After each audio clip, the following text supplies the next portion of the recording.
das aulas precedentes, nós tínhamos feito, que eu vou repetir aqui, colocar rapidamente para vocês, né? O espectro aqui da supergravidade, a gente já tinha falado dos campos, né? Da ação, inclusive, supergravidade é igual a 1, D igual a 11. Então, basicamente, né? D igual a 1, D igual a 11.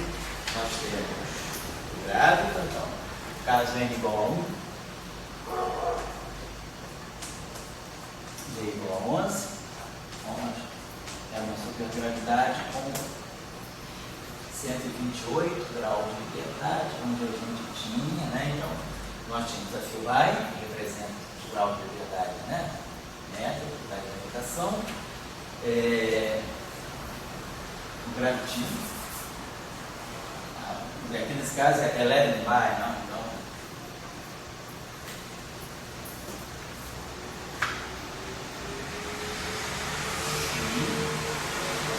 e a três formas de Gauss.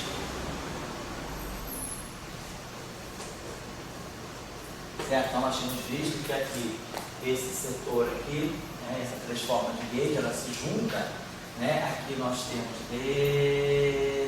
aqui nós temos 44 graus de liberdade, bosônios. Aqui, essa três formas, ela é D-2, D-3, D-4 sobre 6, né? Então, D-2, 9, D-3,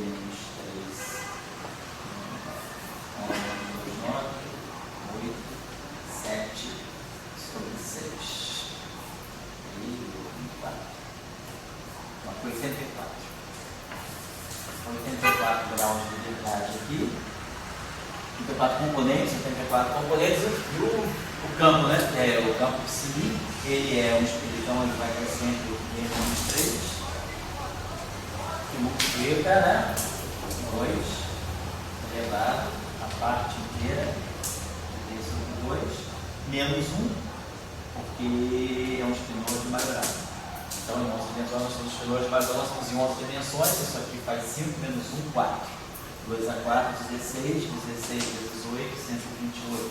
Então, aqui, os 128 componentes externos. Então, esse é o simples múltiplo da supergravidade.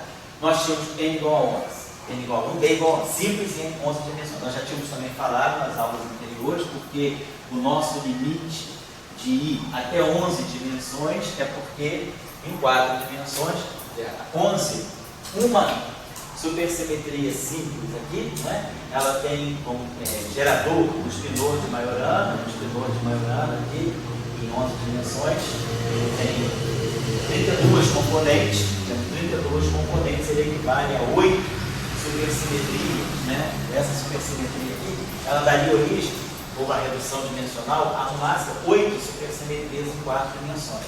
E aí nós sabemos que o spin máximo do multiplete mínimo da supersimetria, ele vai ter spin mínimo sobre 2, né? N sobre 4, quando N for 4. Então, no caso das representações de massa nula, né, o spin máximo da representação mínima de supersimetria é N sobre 4. Então, se eu tiver 8 supersimetrias, o spin é 2. Se eu tiver mais do que 8 supersimetrias, eu tenho spins maiores do que 2. Então, isso, como a gente deve ter 8 supersimetrias em 4 dimensões, eu me limito a uma supersimetria em 11 dimensões. Então, essa é a ideia. Depois, nós vamos então falando dessa ação, mostramos os acoplamentos que nós temos. O lagrangiano, ele comporta então a três formas de gauge, acoplada com os graus de liberdade da gravitação, o campo de Radica-Schwinger também, se acopla com a três formas de gauge, né? Então a gente temos os 4 termos de quatro férmions. Então a gente escreveu a ação da outra vez, é uma ação longa, nós vamos colocar ela toda aqui. Agora nós vamos começar a discutir a questão da supergravidade. O que é importante agora, em convenção da teoria de Corda, são as supergravidades em 10 dimensões. Então, em 10 dimensões, nós, em princípio, temos 3 teorias de supergravidade. Nós temos aquela que a gente chama de supergravidade 2A, supergravidade tipo 1, 2A e 2B. Vamos falar sobre elas, as características delas. Então, a supergravidade 1, e a supergravidade 2A, elas provêm de redução dimensional de 11 dimensões, mas a supergravidade 2B, ela não vem de 11D. Ela é uma supergravidade à parte, ela é nova, ela é típica de 10 dimensões, ela não é redução, ela não é redução dimensional de 11 dimensões. Não é essa que é a ideia. Então vamos ver o que nós podemos fazer. Por exemplo, né, nós sabemos que a Filbine, em 11 dimensões, vamos colocar aqui, a Filbine ela está associada à métrica. Então, a Filbine ela nos dá a métrica. Então, se eu estou em 11 dimensões, esse índice aqui, vou fazer agora o seguinte: tudo que está em 11 dimensões, eu vou botar um índice chapéu, só para indicar que eu estou em 11 dimensões. Esses índices vão de 0 até 10.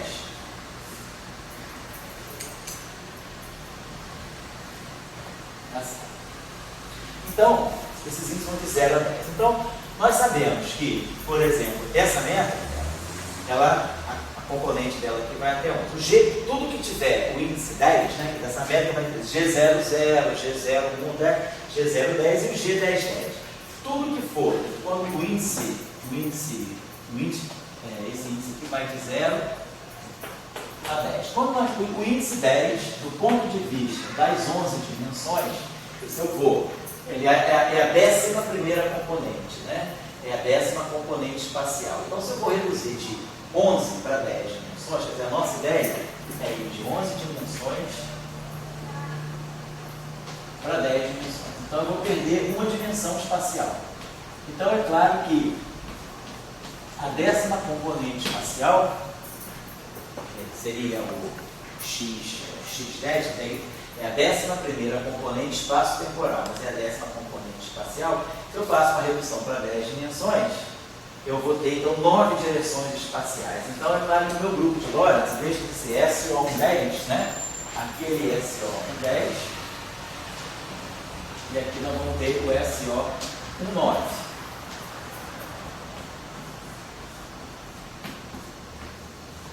Que é o SO19.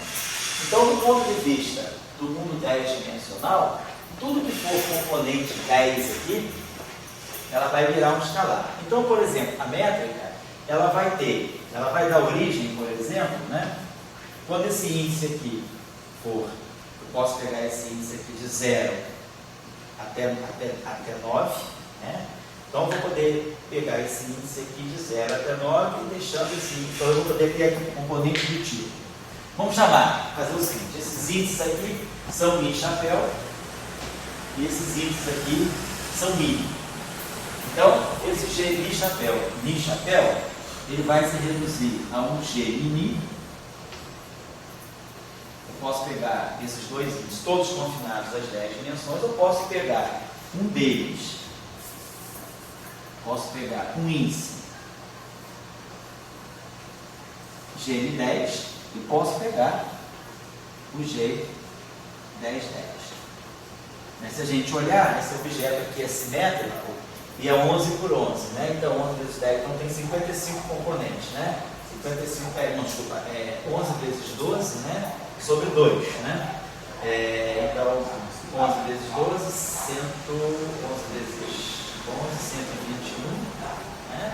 Mais 1 é 132, né? 132 por 2 é 61. Isso? Aqui, né, esse tensor aqui é simétrico, em 11 dimensões. Então ele vai ter 11 vezes 12 sobre 12. Então ele tem 66 componentes. Esse cara aqui é simétrico, 10 por 10. Então, 10 vezes 11, 110 por 2, 55. Esse aqui tem 10, 65, e esse aqui é um escalar, 66. Então, eu tenho essa divisão aqui. Então, eu vou ganhar. Eu posso pegar a métrica em 10 dimensões, vou ganhar um campo vetorial em 10 dimensões, e aqui eu ganho um escalar em 10 dimensões. Então, a métrica 11-dimensional, ela se decompõe na métrica 10-dimensional, num vetor e num escalar. Então, a gente já, deixa eu botar aqui, então, a métrica aqui,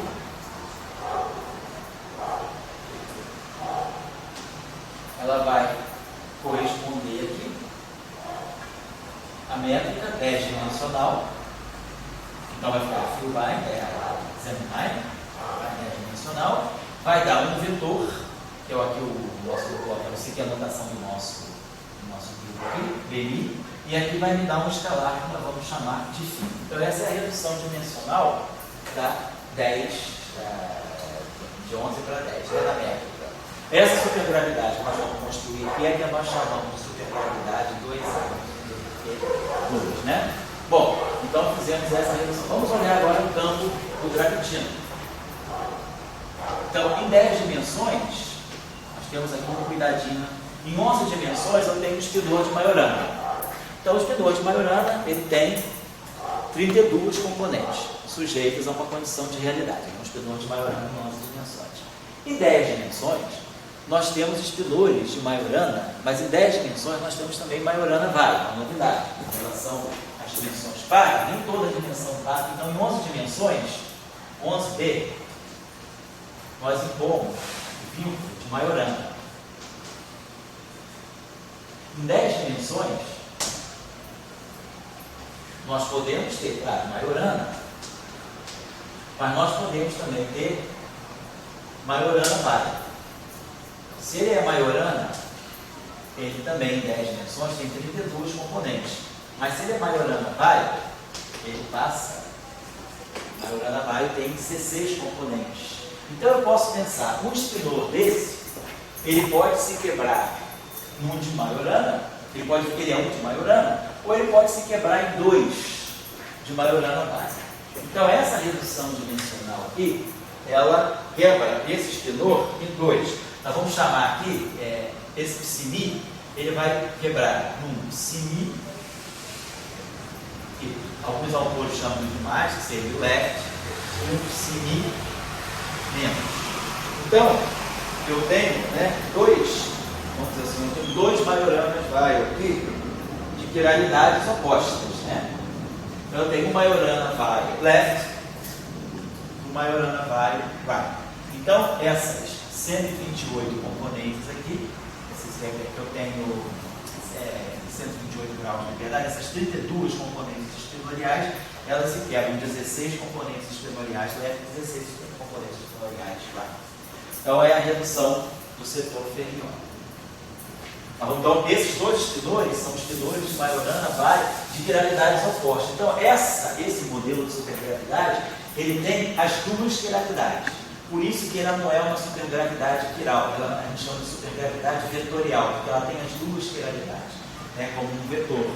Vetor, quando eu pego uma componente do tipo C barrado, gama rio psi, eu tenho a parte left e a parte right. Então, isso aqui tem a parte left e a parte right. Então, ela não tem um caráter quiral. Eu poderia pensar o seguinte, eu poderia reduzir também esse tensor, esse Majorana ali, a 2 espinores, de mesma quiralidade. Eu poderia colocar 2 espinores com a mesma intenção, poderia ter left.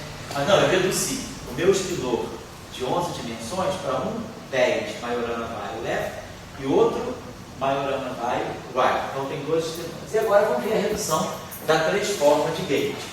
Então, esses 3 índices aqui são completamente antissimétricos. Então, claro, eu posso pegar esses 3 índices no setor 10 dimensional. Posso pegar depois 2 índices no setor 10 dimensional e pegar essa componente 10. Claro que eu não posso ter 2 índices 10. Então, nesse caso aqui, quer dizer, esse cara aqui, esse objeto aqui que tem, isso aqui tem 11, combinação de 11, 3 a 3. Tem 8x, isso aqui é completamente antissimétrico de rank 3 e 11 dimensões. Então, ele é 11 fatorial sobre 3, 8, Então, isso aqui é 11, vezes 10, vezes 9, então 6. Então, aqui vai ficar 2, 3, então aqui fica 5, aqui fica 3. Então, 3 vezes 5, 15, Então, vai dar 165, componentes. 33 vezes 5, 165. Agora, vamos ver esse cara aqui. Esse cara aqui é antissimétrico de rank 3 e 10 dimensões. Vai ter a combinação de 10, 3 a 3 componentes. Então vai ter 10 vezes 9 vezes 8. Aí aqui vamos ter 3 fatorial. Isso, né? Então ter 2, 3, então eu tenho 3, depois tem 4. Então tem 120. Esse lado aqui tem 120 componentes. E esse cara aqui é o aquecimento de 10 dimensões. Então é 10 vezes 9, 90 por 2, 45, 165. Então quebrou, esse tensor quebra nessas duas componentes. Desculpa, aí você tinha botado 84 ali. Agora você está. Não, mas são 84. Ali são 84 graus de liberdade. Aqui o número de componentes. O campo tensorial ele tem mais componentes do que graus de liberdade. Os graus de liberdade a gente vai reduzir para o momento, né? Então, o número de graus de liberdade on shell, foi bom você chamar a atenção disso. Isso aqui é o número de graus de liberdade on shell da Filbine em 11 dimensões. O número de graus de liberdade on shell da 3 formas de gauge em 11 dimensões. E o número de graus de liberdade on shell do Harita Schwinger em 11 dimensões. Agora aqui, eu estou contando componentes. Porque eu fiz a redução dimensional, estou contando componentes. Então, o que nós aparecemos aqui é uma 3 formas de gauge. E aqui eu tenho, na verdade, uma 2 formas de gauge. Eu vou identificar na notação do autor. Na notação do autor, ele mantém isso aqui. Chama isso aqui de um Benini. Então, na verdade, oi, Aldo, tudo bem? Então, o nosso multiplate de supergravidade aqui, ele vai ser formado pela Filbine, então, que é a meta, então a Filbine, das 10 dimensões. Tá? Depois, no setor fermiônico, nós vamos ter um Harita Schwinger Majorana Vaio left e um outro Harita Schwinger Majorana Vaio right. Então, nós temos as duas gravidades opostas presentes no setor fermiônico. Depois, nós temos uma 3 formas de gauge, uma 2 formas de gauge, um vetor e um escalar.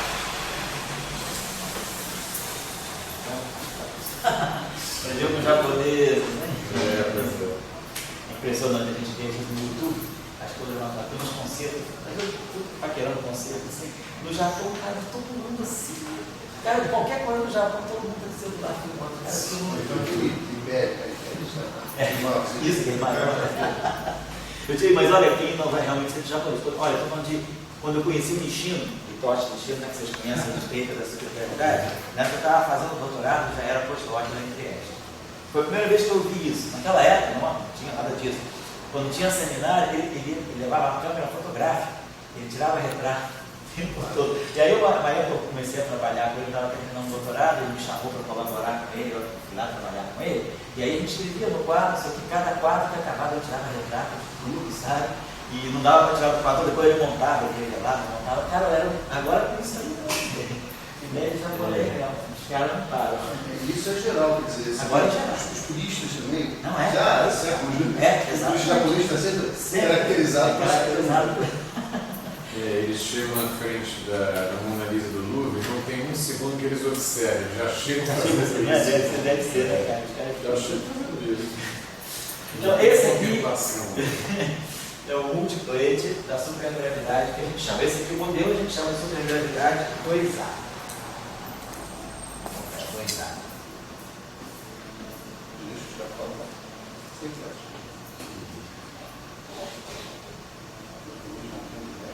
Então, essa supergravidade, ela legitimamente, ela vem de uma supergravidade, ela vem de uma supergravidade 11 dimensões. Eu estou falando isso por quê? Porque nós temos 3 teorias de supergravidade em 10 dimensões. Uma delas é genuína de 10 dimensões, não vem da redução dimensional. Por isso que eu estou insistindo, essa aí vem da redução dimensional, a 2A. Agora, vamos estudar, vamos introduzir o que a gente chama de supergravidade tipo 1, que também vem de uma redução dimensional. Então, essa aqui é a 11 dimensões. Agora, vamos fazer essa aqui, então, que nós escrevemos foi a 2A. Vamos pegar agora a supergravidade tipo 1. Lembra a história? Vamos pegar isso aqui. Essa vai, além de eu fazer a redução dimensional, nós vamos agora obter a supergravidade tipo 1. Então, a fugas, vamos chegar agora aqui, ela vai não só fazer a redução dimensional, nós vamos fazer a redução dimensional, mas conjuntamente nós vamos fazer aquilo que a gente chama de truncamento. Nós vamos zerar certos componentes da teoria reduzida. Claro, tem que zerar de tal maneira a não perder a supersimetria. Então a gente faz um chamado truncamento. Tá? Nesse caso aqui a gente pode dizer o seguinte, ó, eu tenho dois gravitine aqui. Eu tenho o gravitino Majorana Light, Majorana Left, Majorana Violet e Majorana Violet. Então, a gente tem, na verdade, aqui esse modelo ele reduz a duas supergravidades. Então, esse modelo aqui, 2A, ela é uma supergravidade n igual a 2 em 10 dimensões. Ela tem n igual a 2 em 10 dimensões e ela é uma supergravidade que tem essa característica, né, de ser a redução sem truncamento. Nós vamos fazer agora uma redução com truncamento. Aí a gente vai ver que a gente vai ganhar uma supergravidade do tipo n igual a 1 em 10 dimensões. Então, a métrica, ela continua, a métrica não tem jeito, a métrica continua como nós vimos aqui, ela vai dar a métrica,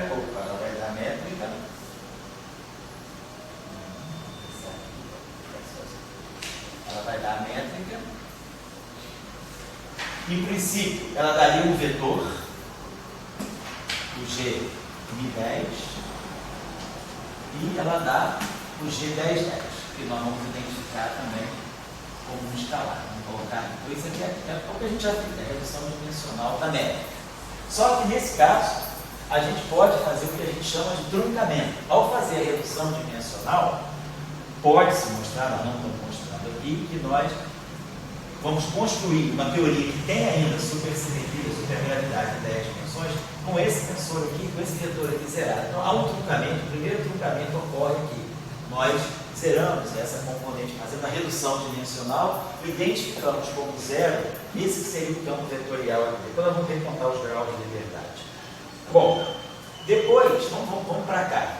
Aqui, nós vimos que ao fazer a redução dimensional, nós temos a 3 formas de gauge, a 2 formas de gauge, e só isso.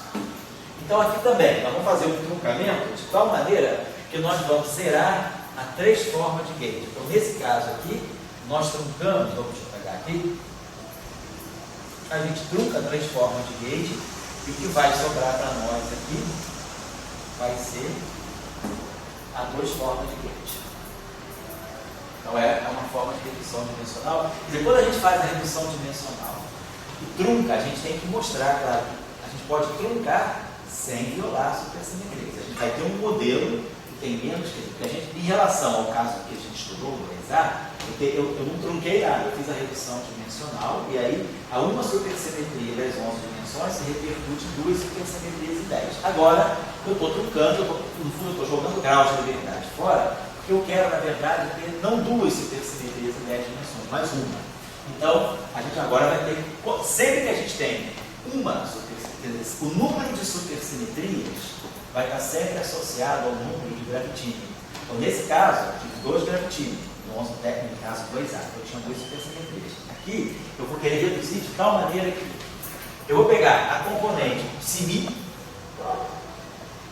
vou pegar aqui o Majorana, escolhe-se exatamente o Psi mais, pega o Psi mais, então vai gerar o Majorana left, right, e o Psi menos eu vou zerar. Então o truncamento zerou essa componente aqui.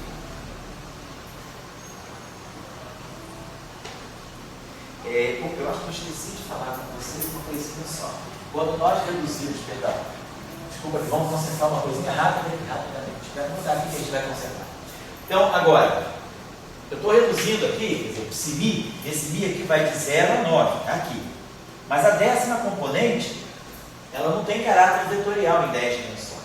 Então, eu posso pegar aqui o Psi 10. Então, eu tenho o Psi 10 left, e o Psi 10 right. Eu tinha esquecido de colocar outra vez. Eu tinha que reduzir também a componente psi10. Então, desculpa aqui, vamos corrigir aqui rapidamente. Quando eu introduzi o multiplate 2A, eu tenho a Filbine das 10 dimensões, tenho o gravitino left, tenho o gravitino right. Mas aí eu também vou ter um ferro de Majorana right, left, um ferro de Majorana right, que eu vou chamar de lambda mais e lambda menos. Então eu esqueci de colocar, perdão, corrijam aí. Aparecem esses 2 graus de liberdade fermiônicos, que são, porque do ponto de vista das 10 dimensões, a componente 10, né, quer dizer, o psi 10, em 11 dimensões se comporta como um escalar em 10. Então sobra o índice espinorial, que vai dar o distribuidor das 10 dimensões. Então nós temos o gravitino, o 2 gravitini ali. Aí temos o que a gente já tinha antes, né? Três formas de gauge, só corrigindo o caso anterior, tá? Há 2 formas de gauge, o campo vetorial e o escalar. Então esse aqui é o multiplate, perdão, tá? 2A, da supergravidade N igual a 2, D igual a 10, do tipo 2A. Aparecem esses 2 graus de liberdade que eu tinha esquecido. Aqui, quando a gente faz essa outra redução com o truncamento, nesse truncamento, o que nós vamos fazer é, nós estamos matando essa componente aqui, e nós vamos matar também uma componente aqui, que vai ser esse psi mais. Então a gente vai matar, vai ficar o psi mais, e vai ficar o lambda menos. Vou zerar essa componente aqui também. Então o truncamento me mata o psi 10 mais, mas me deixa passar o psi 10 menos. Eu vou depois identificar como lambda menos. Deixa eu apagar aqui o freio. Esse mesmo alternado a quiralidade? Uma quiralidade é mais, outra quiralidade é menos, tá? Então o multiplate da supergravidade 1, que no fundo é o N igual a 1, D igual a 10, é uma supergravidade em 10 dimensões, é um multiplate bem mais reduzido. Então ele vai lá, vamos lá. Nós temos os graus de liberdade da meta, da Filbine. Aí temos um gravitino left, então psi mais.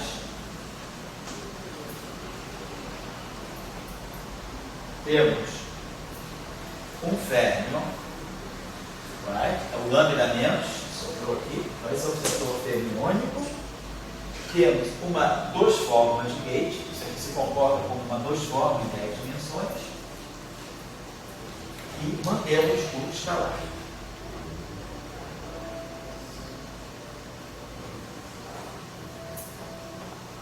Então esse é o multiplate N igual a 1. Então esse também vem com redução dimensional, mas acompanhado de truncamento. Vamos dar uma olhadinha aqui então. Vamos dar uma olhada nos graus de liberdade com o shell, né? Então isso aqui é o campo, o setor Filbine em 10 dimensões. Então o shell é D-3 sobre 2. Se eu estou em 10 dimensões, aqui fica 10, 70 por 2, 35. Então nós teríamos, deixa eu apagar isso, nós teríamos 35 graus de liberdade um shell aqui. Esse cara aqui é um Majorana, é um Harita Schwingen. Então ele é D-3 exponencial 2 elevado a D sobre 2 menos 1, condição de Majorana. Então eu estou em 10 dimensões. Então ele é D-3, 7. Aqui é 10 por 2, 5. 5 menos 1, 4. 2 elevado a 4. Só que isso aqui é a condição de Majorana. A condição de Majorana, quer dizer, a condição de Majorana me reduz a metade e a condição de Vai outra metade. Então, devido à condição de Vai, teria D menos 3 sobre 2, 2 elevado a D sobre 2 menos 1. Então, isso aqui é 10 menos 3, 7, né? 7 meios. E aqui nós vamos ter 5 menos 1, 4. 2 a 4, 16.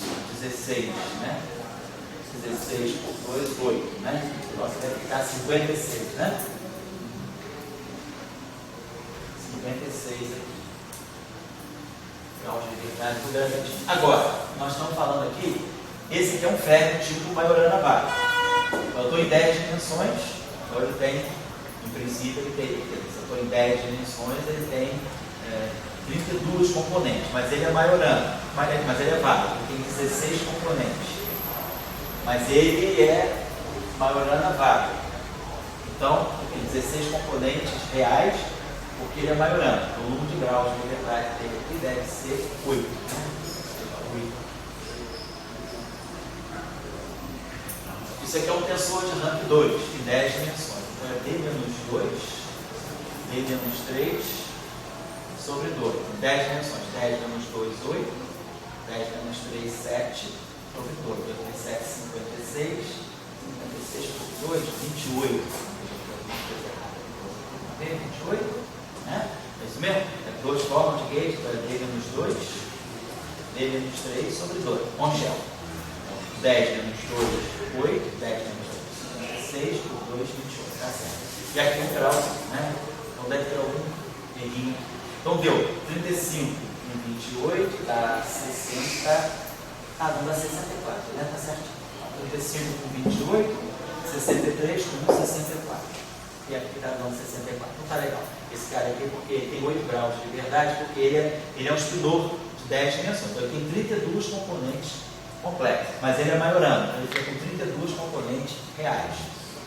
Mas ele é Majorana vaga, então ele fica com 16 componentes reais. Mas aí agora, quando eu imponho a condição de Onshell, eu identifico o campo com o momento, tiro o momento. Então 16 por 2, 8. Então reduz a metade. Então esse é o multiplate N igual a 1. Né? N igual a 1, D igual a 10, que vem do truncamento também da supergravidade 11-dimensional. Essa aqui, então, é uma supergravidade que tem natureza viral, que o gravitino é puramente left e o férmio que aparece aqui é um férmio puramente right, diferentemente do outro multiplate, eu tinha sempre uma quiralidade contrabalançando a outra. Então esse é o multiplate também que tem redução dimensional. Agora, tem uma outra construção de uma teoria de supergravidade genuinamente 10-dimensional que não procede de uma redução dimensional de 11 dimensões. Ela é uma construção direta das 10 dimensões, aqui, que é a supergravidade 2B. Então, a 2B também é N igual a 2.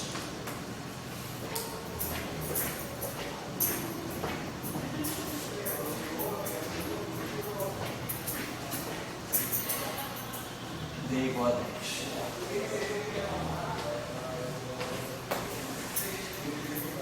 Então essa supergravidade aqui, ela não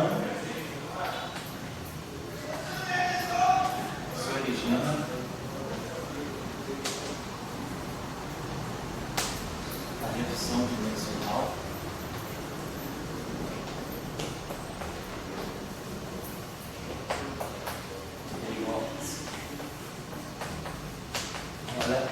ela é típica mesmo de 10 dimensões, tá? Então, o espectro dela é dado dessa forma. Ele é Filbin das 10 dimensões. Depois aqui vão aparecer tá aqui duas vezes só para indicar assim, dois tipos gravitinho leve também. Então aparece dois gravitinhos leve. Dois gravitinhos leve. Vou explicar o que é isso. Aparece uma quarta forma de gauge, B, I, K, lambda. Vou botar aqui mais, vamos chamar a atenção do que é isso. Depois aparecem aqui duas formas.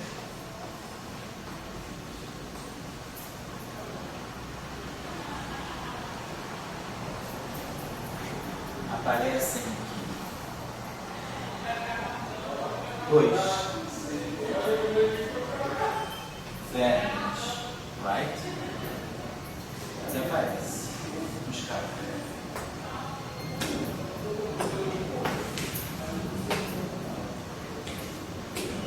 Então, esse é o último. Então, nós temos aqui dois gravitini left.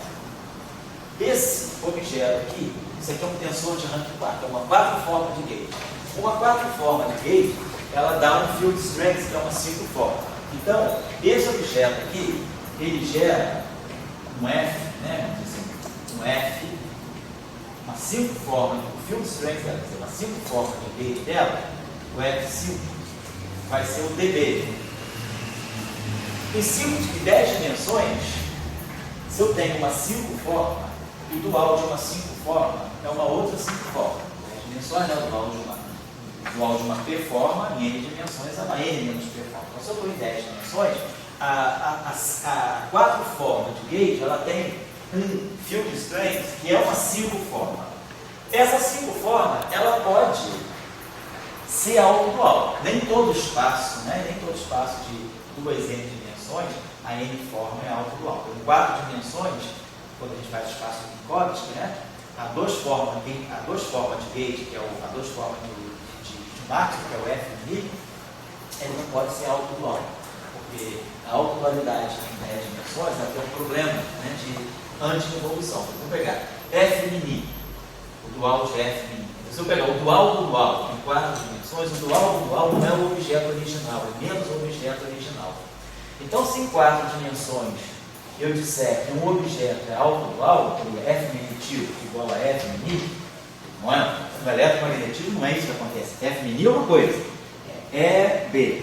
F til mini, menos B, menos E. É diferente. E troca com B e B com menos E. Agora, por quê? Porque em 4 dimensões, se eu impuser uma condição de autodualidade e eu tirar o dual dessa equação, eu vou ter o dual do dual é menos F mini. Mas o dual do F mini seria ele mesmo. Então, em 4 dimensões, 2 formas, se ela for autodual, ela é identicamente nula. Então, em 4 dimensões, a gente sabe, para impor a condição de autodualidade, a gente tem que impor para tensores complexos. Se eu pegar uma 2 forma complexa, eu posso dizer que ela é autodual nesse sentido. F til mini é igual a I F mini. Se eu, por exemplo, tiver uma 2 forma complexa e impuser esse vínculo, se eu tirar o dual dessa equação, eu vou ter menos F mini igual a I F til mini. Mas o F til mini é I F mini. Então isso aqui me dá menos F mini. Então eu não chego a nenhuma inconsistência. Eu tenho menos F mini igual a menos F mini. Então quando a gente impõe a condição de autodualidade, eu estou nesse assunto, desde o mestrado, né? Quando você impôs aquelas condições para poder fazer a construção a supersimetrização, né, do autodual. Então esse objeto aqui, que é autodual, que dá na representação 1, 0. Então, no espaço de Minkowski, no grupo de Lorentz, a representação 1, 0 e a representação 0, 1, a representação 1, 0 é dos tensores autoduais, mas autoduais nesse sentido. E anti-autoduais no sentido de botar aqui um menos I. Mas em 10 dimensões, esse não é um problema. Em 10 dimensões Minkowski 1 mais 9, nós podemos impor o dual. Se eu tiver em 10 dimensões e tiver uma 5 forma, o dual do dual dessa 5 forma é a própria 5 forma. Então, eu não tenho esse problema da anti-involução. Então, eu posso impor a condição de autodualidade. Então, esse tensor aqui, essa 4 forma de gauge, ela é dita uma 4 forma de gauge autodual, não no sentido dela, ela não pode ser autodual, porque o dual dela é uma 6 forma, mas no sentido do field strength. Então, essa 4 forma de gauge, ela tem um field strength, que é uma 5 forma, e essa 5 forma é autodual. Então, é nesse sentido que nós colocamos esse mais aqui, no sentido de que essa 4 forma de gauge, ela tem um field strength que é autodual em 10 dimensões. Tá? Então, esse é um vínculo que reduz o número de graus de verdade. Aí nós temos aqui duas formas e um outro espinor. Vamos ver então 2 espinores de Majorana, Wright e um escalar. Então vamos ver aí de novo, né, os graus de liberdade de um shell. Então, de novo, aqui são 35. Como nós temos 35, parece aqui.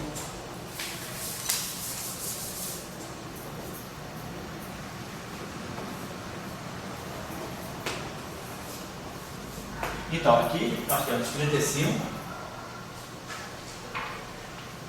Aqui, vamos lá, lá nós temos uma raiz do Schwinger, mais, aqui tem 56, então 56 vezes 2, 112.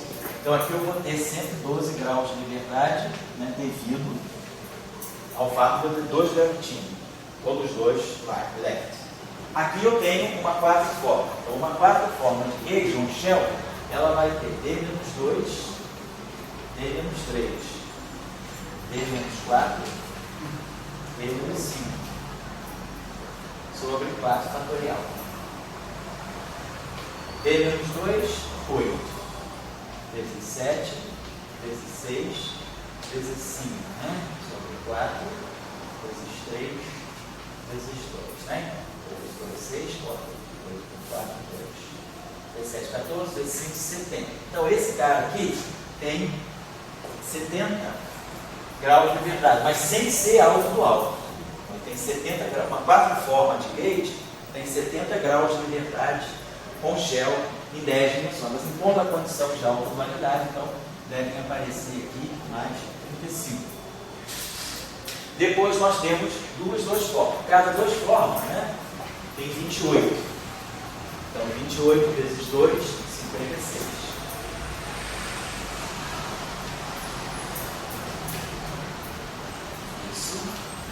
Isso. Exatamente. E depois eu acho que a gente tem um escalar ou ser dois escalares. Eu acho que é um escalar. São dois escalares aqui. Aqui eu errei. Agora, gente, ó. Conserta entre o multiflate. Aqui são dois escalares. Eu copiei errado ali do artigo. São dois escalares aqui, tá? Bom? Boa tarde. Procurando?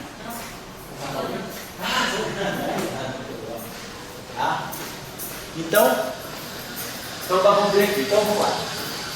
Só corrijam aqui, por favor. Então, 35 graus de liberdade na shell aqui, 35, não 70, 35 por causa da autodualidade, 56 aqui nesses dois, que é 28 cada uma, da gente fez a contagem, então aqui são 56 no total, e dois escalares aqui. Então aqui eu tenho a mesma coisa que lá. Eu tenho um férmio right. Cada um tem 8. Então 8 vezes 2, 16. Então aqui eu devo ter 16. Então está dando 128, né? 35, 35, 70, 57, 56. Então vai ser 128 mais 128. Então essa supergravidade, se vocês observarem bem, ela é também do tipo da 11 dimensões, 128. 128 para 128, mas ela é uma supergravidade completamente quiral, porque ela é puramente leve nesse setor e é puramente right nesse setor. Então o setor de gravity, ele é leve no setor de férmions, né? Dos férmions normais, ele é right. Então é o outro modelo que nós temos. Essa então é uma construção típica de 10 dimensões. Nas teorias de cordas, então, nós temos as cordas abertas, as cordas fechadas. Então, essas supergravidades de 10 dimensões, elas vão ser importantes, né, na construção das teorias de supercordas. Elas aparecem como limites, né, na teoria de supercordas. Então, a matriz das teorias de supergravidade seria realmente E igual a 1, E igual a 10, 11 dimensões. Então a gente construiu, né? Agora eu não estou colocando aqui as ações porque é inútil a esse ponto. Quer dizer, claro, se construir essas ações, as outras ações elas vêm da redução dimensional de 11 dimensões. Então vai pegar aquela grande ação e reduzir. Essa ação aqui não, ela foi construída, a referência, eu acho, para essa ação 11D, eu vou trabalhar as coisas do Romanos. Deixa eu ver se tem esse cara da referência dele aqui. Esse cara que passou um período lá em creche, eu lembro que foi o período que ele estava trabalhando nisso aí. Referência dele.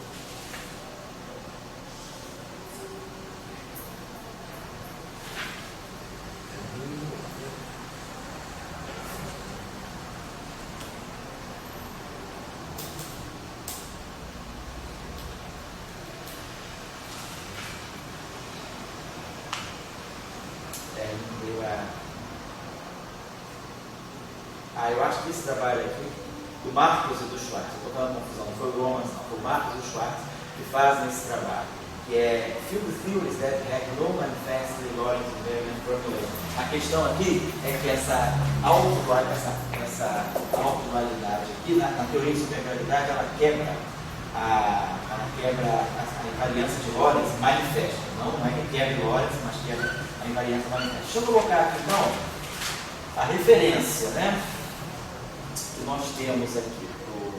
Tem um trabalho aqui, que é de 98, esse rapaz foi pós-doc lá no ICBT, esse japonês.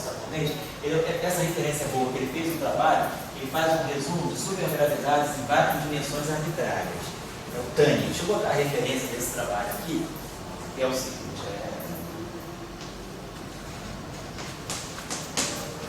Ele faz supergravidade em dimensões diversas. Tani. Introduction.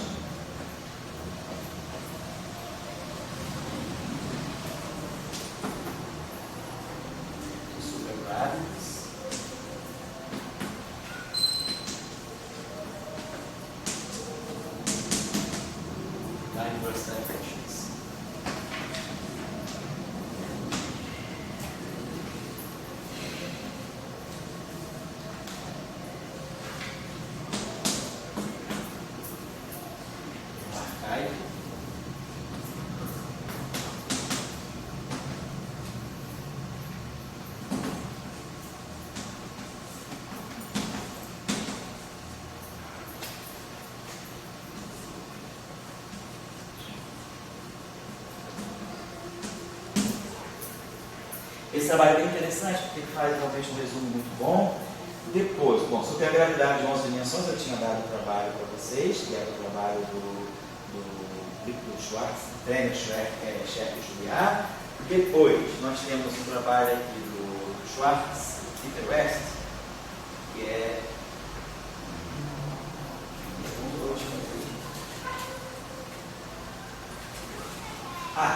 então essa supergravidade aqui, né, como vocês estão vendo, é uma supergravidade quiral. Tá? Ela é quiral nesse sentido. Os dois gravitini são quiral. Então, esse trabalho aqui, que é o trabalho do Schwartz, é um trabalho do Schwartz.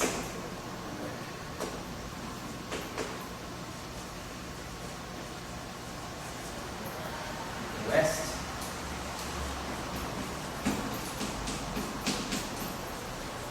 Nesse trabalho aqui, eles estudam essa supergravidade. N igual a 2, D igual a 10. O trabalho é esse, 15 letras, D, 126, não, 83. Então, nesse trabalho aqui, eles estudam a 2D.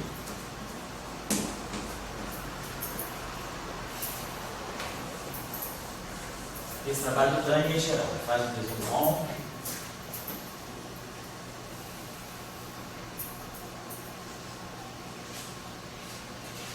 E tem um trabalho complementar a esse aqui, que é um trabalho também do Peter West com Paul Hauer. Deixa eu colocar aqui também, nesse quadro aqui, temos o Peter West, Paul Hauer.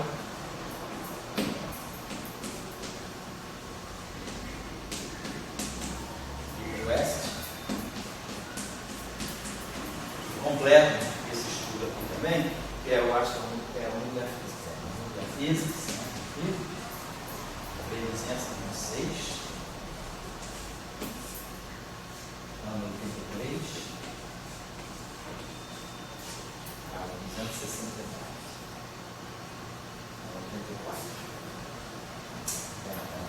200.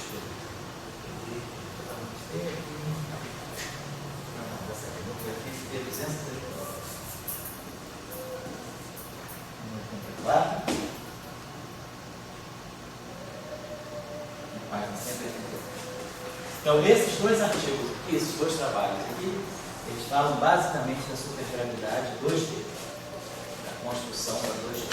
Certo? Deixa eu ver depois o 2A, na composição. E sobre mais alguma referência interessante para dar para vocês.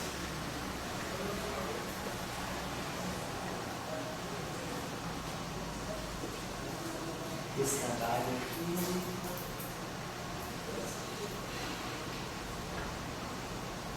Acho que é basicamente isso aqui.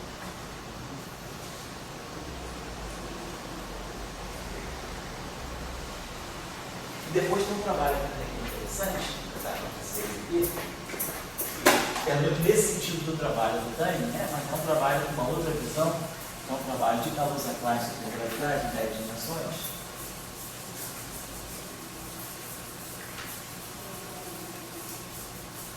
Também é uma referência bem boa, esse trabalho que foi bem excelente, o trabalho que eu escrevi lá em Trieste, é muito bom. O Huck,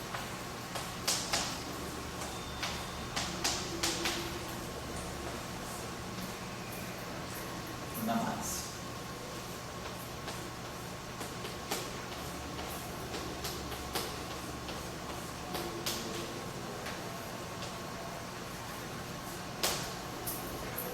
É um trabalho sobre Kaluza Klein Supergravities, Second Dimensions, Kaluza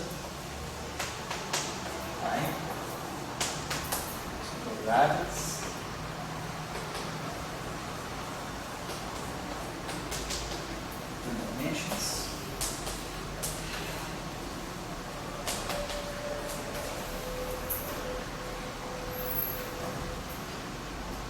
Clássico de quantum gravity.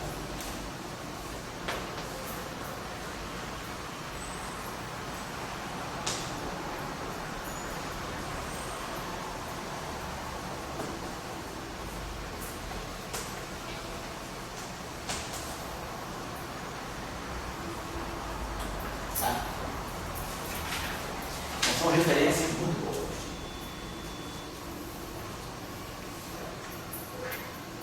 Esse do Tânia é uma referência boa, sobretudo para você, Léo, porque você está interessado nessa discussão do ADS, né? Ele escreveu esse trabalho em 98, porque justamente foi em 97, 98 que surgiu o pesado, né? A conjectura de mão da cena. E aí essa discussão ADS 7D se tornou uma discussão muito importante. E aí o Tânia, motivado por isso, escreveu esse trabalho. Ele fez um resumo muito bom de todas essas supergravidades em 10 dimensões, 11, 10, 9, 8, 7, 6, 8, ele pegou tudo que se tinha na literatura de supergravidades e mais dimensões e resumiu esse trabalho. Então, deve ter sido publicado, eu sei que é um trabalho mais de revisão, mas deve ter sido publicado, não sei se virou Physics Reports, realmente eu não sei. Mas aqui eles dão referências só como arcade. Beleza. Então, só para finalizar um pouco essa discussão das 10 dimensões,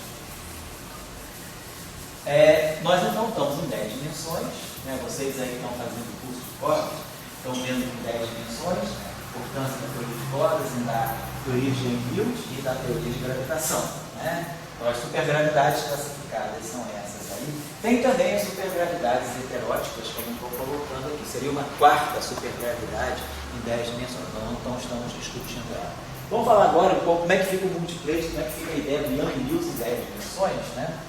Para poder só a gente ter um fecho e depois conectar tudo isso aí com 4 dimensões. Então, Young-Mills, um Young-Mills é igual a 1, D é igual a 10. Então, lembrando aí, né, como eu tinha falado em aulas precedentes, né, que o nosso vínculo de I para 11 dimensões está ligado, né, a gente faz supergravidade em 11 dimensões, porque a gente está querendo discutir gravitação. Gravitação, ela pede no máximo spin 2. Então, na supersimetria estendida, né, para eu ter um spin máximo igual a 2, em 4 dimensões, eu tenho que ter o multiplete natural, que tem N, supergravidade, que tem N igual a 2, o multiplete mínimo, né? O multiplete fundamental, quer dizer, a teoria de supergravidade, cujo multiplete fundamental contém spin 2 é N igual a 8. E aí, N igual a 8 em 4 dimensões significa N igual a 1 em 11 dimensões. Essa é a ideia. Se nós agora falamos, fazemos o mesmo raciocínio, a mesma discussão, para Young-Mills, então, Young-Mills, o spin, eu queria trabalhar no máximo com o spin 1. Aqui é 2 e aqui é 1.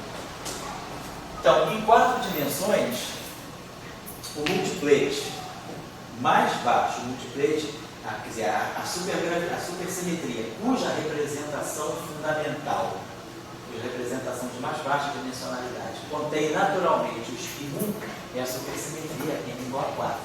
Aqui a supersimetria, Young-Mills, eu tenho que pegar N igual a 4 em 4 dimensões, mas aí é a mesma história. 4 supersimetrias em 4 dimensões implica que eu precisaria de 32 espinores, 32 32 componentes, né, espinoriais geradoras, na forma de Majorana. Então, onde é que eu encontro um espinor de Majorana com 32 componentes, né, em 10 dimensões? Posso encontrar em 11 e em 10, só que em 11 dimensões eu chego ao espinor. Então, eu paro em 10 dimensões, pego, ou posso pegar aqui, eu pego um espinor de Majorana Vai, né, em 10 dimensões. Então, temos aqui as 32 componentes espinoriais, quer dizer, um espinor de, um espinor de Majorana em 32, em 10 dimensões, ele tem essas 32 componentes que se desdobram nessas. Majorana Vai, perdão, 16, né? É que eu tenho, vou precisar, perdão, eu tenho 4 supersimetrias. Então, cada supersimetria em 4 dimensões pede 4 componentes de Majorana. Então, eu tenho 16 componentes de Majorana, eu vou encontrar no Majorana Vai em 10 dimensões. Majorana em 10 dimensões tem 32 componentes reais, Majorana Vai em 16. Então, eu preciso dessas 16, eu vou encontrar em 10 dimensões. Então, o múltiplo de super de Young-Mills, né, ele vai ter essa estrutura aqui em 10 dimensões. N igual a 1, D igual a 10, N igual a 4, D igual a 4. N igual a 1, D igual a 11, N igual a 8, D igual a... Então, aqui nas dimensões mais altas, nós estamos falando sempre de uma única supersimetria, igual.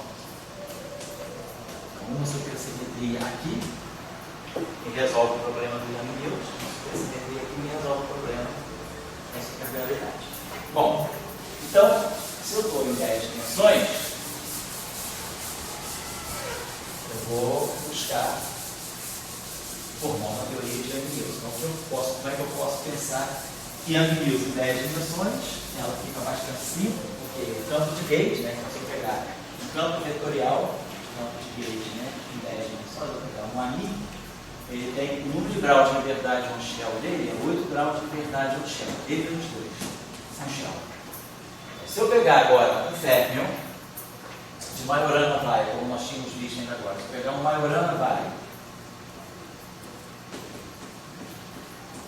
se eu pegar um Majorana em 10 dimensões, ele tem 32 componentes reais. Se eu pegar a Majorana Vai, ele cai para 16. Ele fica o left ou right. E aí, se eu for tomar agora os graus de liberdade no shell, o grau de Majorana tem 16, cai para 8. Então, em 11 e 10 dimensões, eu consigo, né, já com 8 graus de liberdade fermiônicos e com 8 graus de liberdade bosônicos, nós já conseguimos formar uma teoria de Young-Mills, batendo os números de grau de liberdade. Claro que aqui o campo de gauge está na representação adjunta do grupo de gauge, então a representação adjunta é uma representação real, então esse Majorana Vai, que é real, ele também vai para a representação adjunta, ele segue direitinho. Então eu tenho os campos de Young-Mills, uma representação adjunta do grupo de gauge genérico, e os campos de Majorana Vai, uma representação de gauge genérico. Aqui o fato de ser Majorana Vai e ele ser real é importante, porque isso não me restringe o grupo de gauge. O grupo de gauge pode ser qualquer, porque os dois estão na representação adjunta, e a representação adjunta é real. Porque às vezes o problema que fica é se esse cara aqui não pode ser Majorana, tem dimensão onde eu não tenho fermo de Majorana. E aí eu tenho que impor condição de pseudo-Majorana, tenho que impor certas condições que me obrigam a mexer no número de fermos. Então, não é sempre trivial que as duas coisas casem assim. Então, em 10 dimensões, nós simplesmente temos uma ação de Young-Mills, né? Ação de N igual a 1, D igual a 10, ela fica sobre Young-Mills, né? Ela fica bastante simples, né? Porque basicamente eu vou botar só assim, vou botar os fatores. Basicamente eu tenho o F-min-A, menos o 4 fator F-min-A, que é o setor de Young-Mills, é o traço de F-min e F-min, e depois eu tenho o fermion acoplado minimamente ao campo de gauge, quer dizer, a ação mais o termo de Dirac. Seria I lambda A, as matrizes gama e DI, né, lambda A. Lembrando então que esse DI lambda A é DI lambda A, a representação de junto, mas IF, DC a 1000. Okay? Então, isso aí me dá uma superior Mills de 10 dimensões. Então, o lagrangiano de Maxwell, o lagrangiano de Yang-Mills e o lagrangiano de Dirac, minimamente acoplado. Minimamente acoplado ao campo de rede. Claro que agora vai pensar na redução. Isso aqui é n igual a 1, e igual a 10.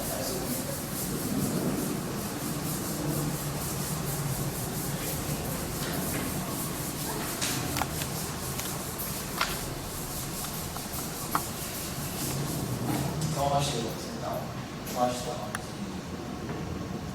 estamos com 10 dimensões,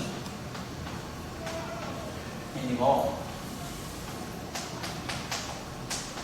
Nós vamos em 4 dimensões, nós vamos ver que vai dar um n igual a 4.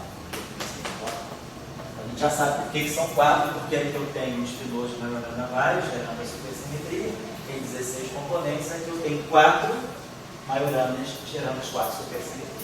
O campo vetorial, então, como é que ele vai se decompor? Então, nós temos um campo vetorial, como está esse índice aqui de 10 dimensões? Então, esse índice aqui vai de 0 a 4. Então, aqui eu vou poder ter campo de Yang-Mills normal, aliado. Depois aqui, nós temos 6 índices, né? Que são os índices espaciais estes. Componente 5, 6, 7, 8, 9. 4, obrigado, Ricardo. 0, 1, 2, 3, 4, 5, 6, 7, 8, 9. 6 componentes aqui. Então, vamos botar aqui, sei lá, vamos chamar de campo escalar, vamos chamar assim, φ, vamos chamar de A, I. A, I, A. Então, nós temos esses 6 escalares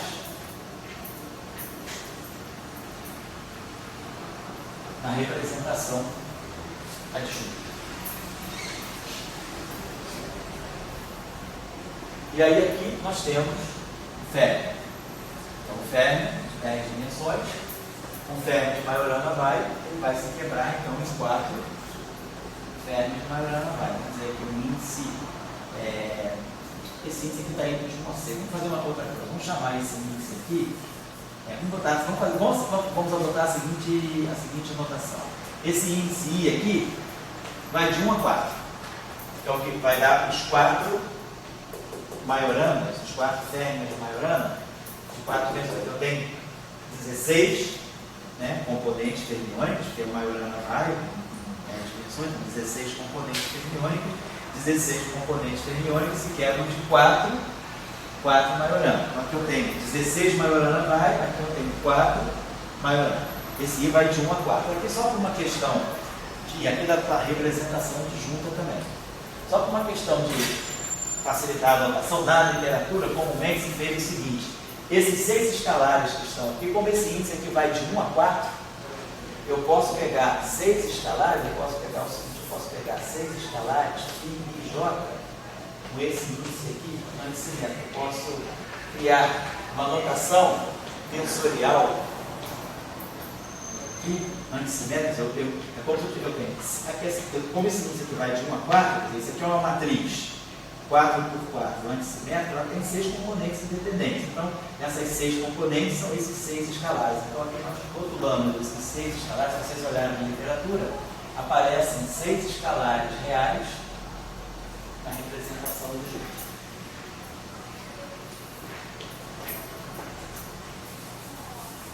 E aí, o que a gente pode observar, não vou também colocar aqui, se vocês encontram facilmente na literatura, esse trabalho de n igual a 1, d igual a 4, né?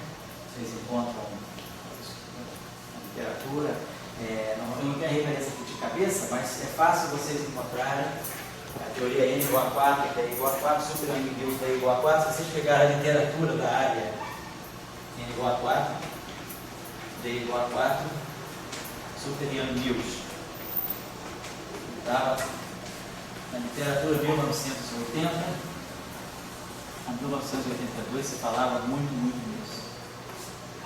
E aí os autores que vocês podem encontrar essa discussão, Elisaro, Jack, que é o nosso amigo lá qualidade, exclusível, né? Que é o nosso amigo lá do Fields. Zamon. Zalan Strategy. Isso aí foi super discutido nessa época. Que é um vídeo nessa época que eu não penso doutorado, envolvido nessas coisas. Então, N igual a quadrado igual a quadrado. Agora, o que é interessante observar desse modelo também é o seguinte, que na redução dimensional, se nós observarmos aqui, esse termo aqui, quando ele se reduz, claro, aos termos de Young-Mills. Mas, quando nós pegarmos aqui o setor de escalar, lembrando que o F-mini, lembrando só o F-mini, A e F, dmi, A e A, menos dmi, A e A, menos, né, G, podemos até colocar, como já está na representação de junta, menos G, F, A, B, C,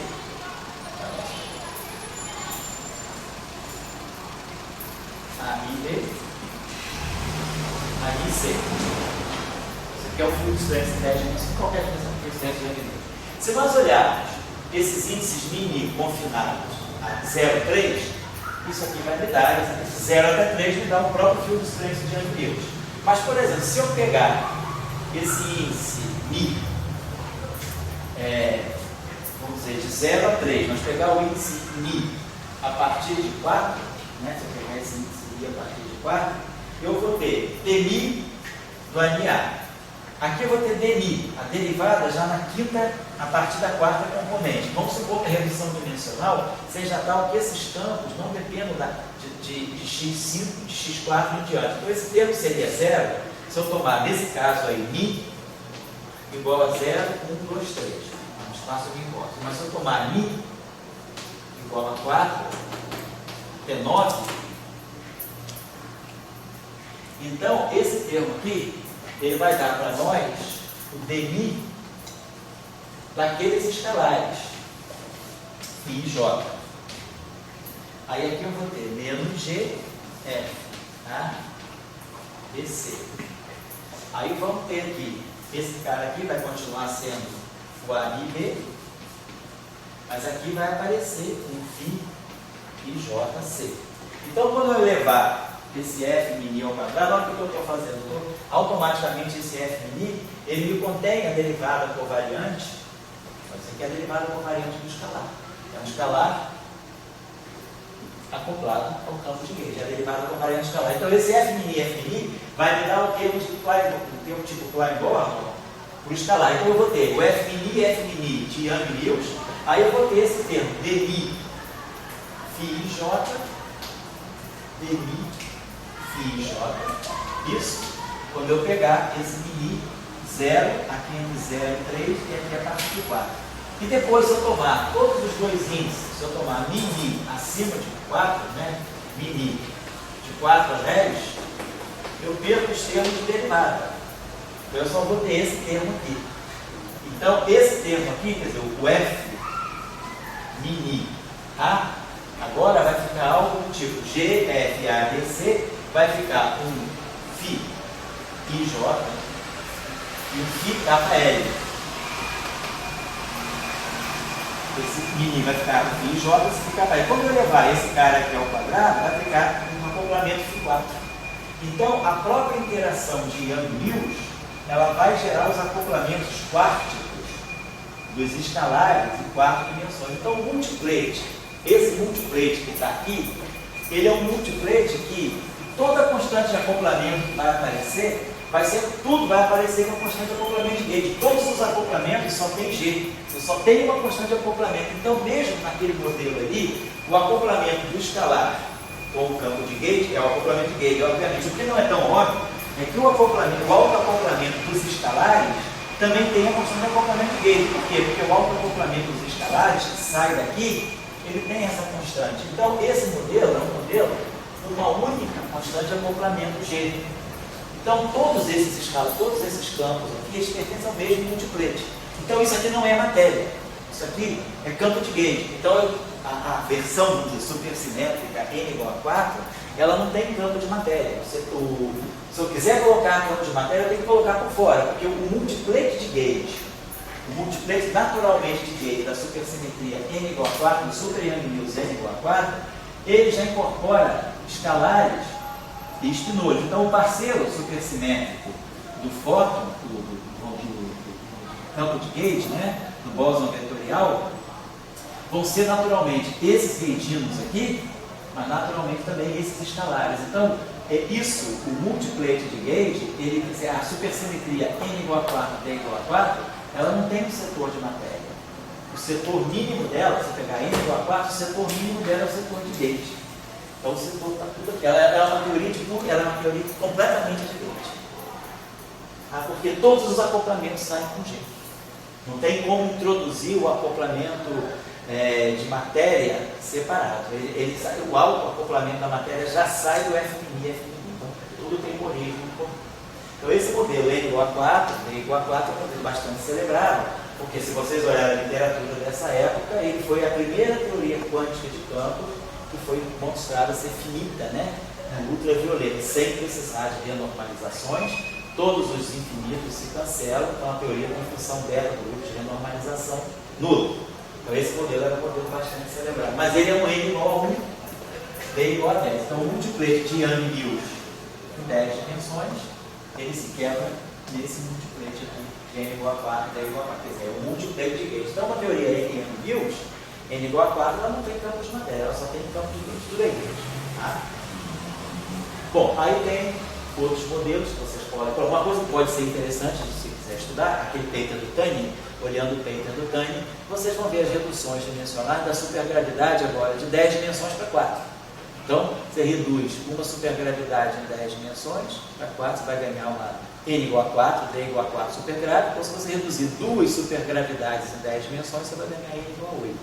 Então, tudo isso aí está contemplado na derrativa, certo? Então, acho que por aqui a gente pode encerrar um pouco essa discussão aí da classificação, né, vamos dizer assim, mais uma coisa taxonômica aí das teorias de supergravidades importantes.